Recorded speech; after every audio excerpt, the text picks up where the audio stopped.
Et salut à tous, c'est Axel et aujourd'hui je voulais parler de quelque chose d'un petit peu différent. D'ailleurs c'est quelque chose qu'il va falloir vous habituer à voir des sujets un petit peu différents sur cette chaîne. Mais la question du jour ça va être combien gagnent les youtubeurs, ou plutôt est-ce que c'est réellement possible pour vous, viewers, de calculer les revenus des youtubeurs?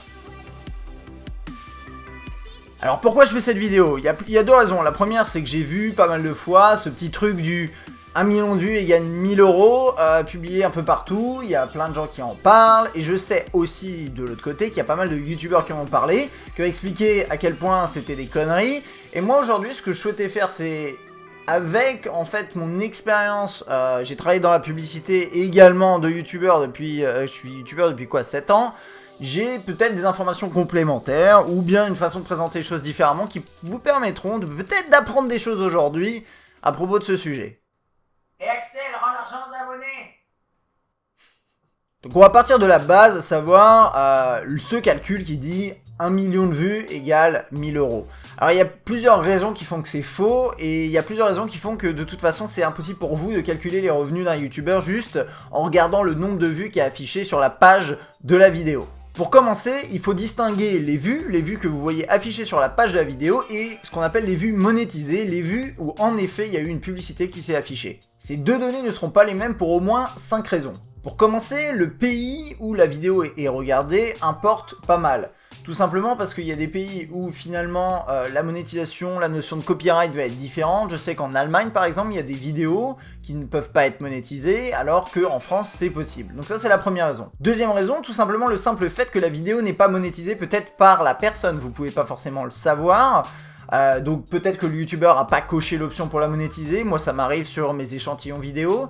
Mais il y a une autre raison également, c'est peut-être que même si vous voyez de la publicité s'afficher, ça ne rapporte pas d'argent au youtubeur pour une raison simple, c'est qu'il y a eu un problème de copyright qui fait tout simplement que cet argent de la publicité ne reviendra pas au youtubeur, mais à l'ayant droit ou au troll de copyright derrière qui a déposé un strike sur la chaîne. Ça arrive très régulièrement. Ensuite, il y a quelque chose qui s'appelle le capping dans l'univers de la publicité, qui fait que tout simplement c'est une règle.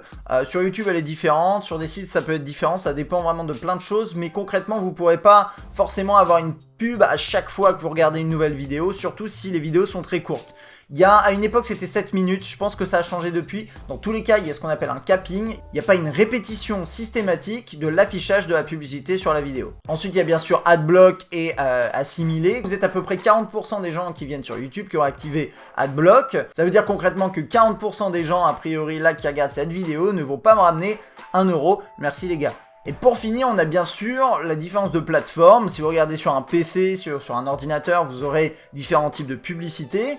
Et si vous regardez sur mobile, parfois vous n'avez pas de publicité. Et ça fait notamment qu'il y a cette différence entre le nombre de vues et les vues monétisées. Donc là on vient de voir tout simplement qu'il y avait une différence entre les deux. Vous ne pouvez pas vous baser sur le chiffre qui est indiqué sous la vidéo pour calculer un quelconque revenu.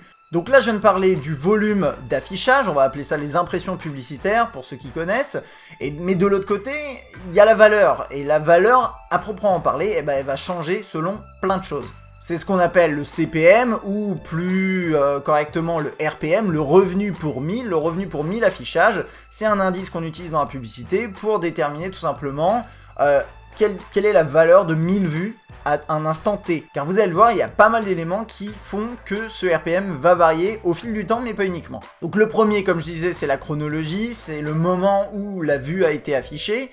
Et en fait, ce qui va se passer, c'est que tout au long de l'année, ce RPM va varier. Alors il peut passer de 1 euro à 5 euros, à éventuellement plus ou moins, ça va dépendre de plein de choses, mais ça, on va parler du RPM moyen sur la plateforme, on va dire Google AdSense de base. C'est comme ça que ça se passe, et de base, de toute façon, dans la publicité, le RPM change. Alors pourquoi? Tout simplement parce qu'il y a des périodes plus optimales pour les annonceurs, les entreprises qui souhaitent diffuser leur publicité. That shit, boy! Premier point, vous l'avez compris, c'est le moment dans l'année où la publicité va être affichée. Par exemple, en janvier, il est très très bas. À Noël, il est très très haut. Et pourquoi? Tout simplement parce qu'il y a des bons moments pour annoncer et des mauvais moments pour annoncer. Typiquement avant Noël, c'est parce que les annonceurs, donc les entreprises qui veulent avoir leur publicité affichée, vont souhaiter faire passer un message en masse à un moment donné, donc une période très très courte, par exemple novembre à décembre, de façon à ce que les cadeaux de Noël, leurs produits se retrouvent dans les listes de Noël, on va dire. Et le problème, c'est qu'à ce moment-là, tout le monde a envie d'être affiché, et du coup, les prix augmentent. Et à contrario, en janvier, on s'en tape un petit peu, et puis les budgets ont été écoulés, donc là, en janvier, vous verrez, pour les youtubeurs, les revenus baissent. Mais ça, c'est valable partout dans le monde de l'édition sur Internet, sur les sites Internet, c'est la même chose. Ensuite, il y a quelque chose que vous avez sûrement vu, mais sur YouTube, on a différents formats publicitaires. On a la bannière qui va s'afficher en bas, on a ce qu'on appelle le pré-roll, c'est la vidéo qui s'affiche avant que vous regardiez. Il y a différents types de vidéos, il y a des vidéos que vous pouvez passer au bout de 5 secondes, il y a des vidéos que vous ne pouvez pas passer au bout de 20-30 secondes, et ces différents formats publicitaires ont différentes valeurs. Pareil, ils ont différents RPM, et ils vont amener plus ou moins d'argent, et vous, quand vous regardez les vues d'une vidéo, vous avez strictement aucune idée de quel type de publicité a été affiché sur la vidéo tout au long de sa vie, quoi. Et pour finir, ce qui fait changer aussi le RPM, c'est la thématique. La thématique de la vidéo, la thématique de la chaîne, va faire monter plus ou moins le RPM. Par exemple, sur une chaîne techno, peut-être qu'il y a plus de concurrence, mais moi ce que j'ai vu, c'est que par exemple sur la chaîne de Sonia, qui est plus liée au monde de la gastronomie, son RPM va être plus élevé. Alors peut-être qu'il y a des produits qui coûtent peut-être plus cher dans l'électroménager, je ne sais pas, ou tout simplement ils sont prêts à mettre plus d'argent pour toucher peut-être une cible qui est un peu différente. Il y a plein de raisons, il y a moins de concurrence également, mais quoi qu'il en soit, en fonction de la thématique, ça va changer. Et pour finir, le dernier point, ça va être les networks, ou aussi appelés les MCN dans l'écosystème YouTube, Multi-Channel Networks. Alors qu'est-ce que c'est qu'un network? En gros, c'est une entité dans laquelle il va y avoir plusieurs chaînes YouTube qui vont adhérer, qui vont signer un contrat avec cette entité, et cette entreprise va avoir comme rôle soit d'aider à monétiser le contenu, soit aider à promouvoir la chaîne. Il y a plein de choses que ces boîtes peuvent faire. Il y a énormément de networks, il y a des networks, c'est des sacrés clowns, il y a des networks qui ramènent vraiment du cash, il y a de tout. Et le truc, c'est que vous, déjà c'est difficile de savoir dans quel network la chaîne en question est, tout simplement si elle en a un ou pas, mais même quand vous le savez, vous pouvez pas savoir les conditions du contrat que ce youtubeur a signé avec le network. Car ces entreprises, finalement, ce qu'elles vont faire, c'est qu'elles vont prendre un pourcentage des revenus des youtubeurs, donc que vous savez pas combien ça peut être éventuellement.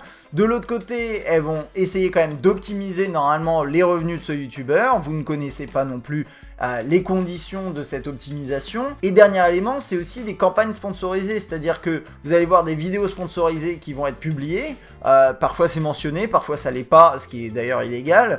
Mais quand c'est mentionné, vous pouvez vous dire ok, c'est une vidéo sponsorisée, mais combien il a gagné ce youtubeur avec cette vidéo? Vous ne le savez pas.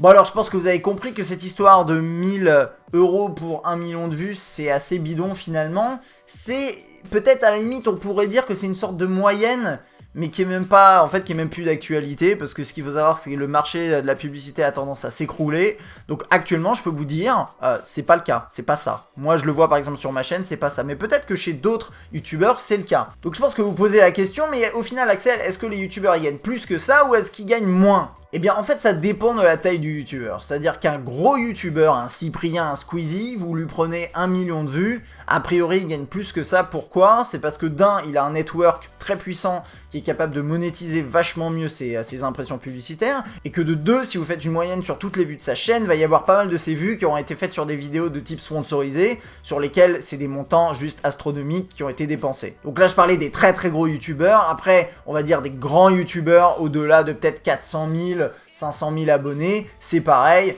ils vont nous faire pas mal de vues, et là-dessus, normalement, s'ils bossent avec des bons networks, ils devraient gagner potentiellement plus que ce fameux ratio que vous voyez partout. Par contre, à l'opposé, un youtubeur de taille plus modeste, on va dire en dessous des 200 000 abonnés ou des 100 000 abonnés, mais ça va dépendre des thématiques, va probablement gagner moins dans la mesure où il sera moins demandé qu'un youtubeur populaire, on va dire qui buzz, et de fait, son ratio, son RPM va être plus faible. Sans oublier le simple fait que ce youtubeur de taille plus moyenne, on va dire, ou petite, n'a pas forcément accès à tous ces deals qui ramènent beaucoup de cash que les gros vont avoir. Bon, et pour terminer, pour répondre à la question que tout le monde se pose, moi, combien je gagne en tant que youtubeur? Eh bien, là, par exemple, ces 30 derniers jours, je suis plutôt dans les à peu près... Voilà, ce sera tout pour cette vidéo, j'espère qu'elle vous a plu. Si c'est le cas, n'hésitez pas à lâcher un petit like, à vous abonner, à partager la vidéo autour de vous, et moi je vous dis à bientôt. Salut!